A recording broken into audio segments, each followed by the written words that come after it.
quels sont les signes d'un garage mal entretenu avant de l'acheter?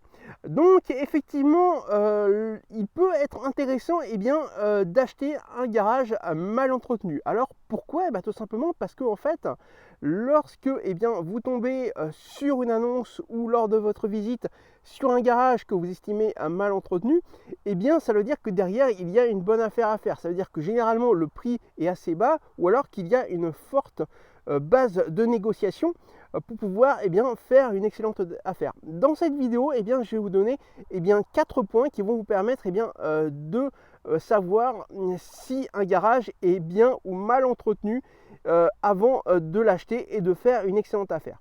Donc le premier point, c'est par rapport au mur. Donc par rapport à la façade extérieure, si vous voyez qu'elle est décrépite, déjà ça peut vous faire un premier point comme quoi le garage est mal entretenu, parce que si vous avez un propriétaire qui entretient bien son garage, généralement les façades sont bien faites. C'est un premier point, mais ça ne doit pas être le seul.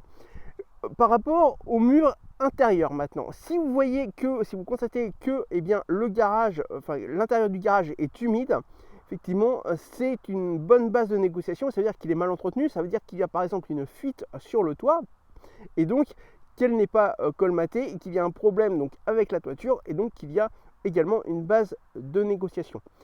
Le troisième point, c'est la porte du garage. Si vous voyez qu'elle est cassée ou qu'elle est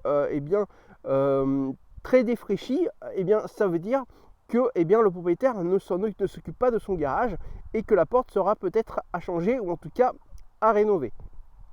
Enfin, le quatrième point, c'est la toiture. Si vous montez sur le toit et vous voyez qu'il manque des tuiles ou que les tôles par exemple sont en très mauvais état, ça veut dire qu'il va y avoir certainement un changement de toiture à faire dans les prochains mois ou dans les prochaines années, et ça aussi c'est une base de négociation.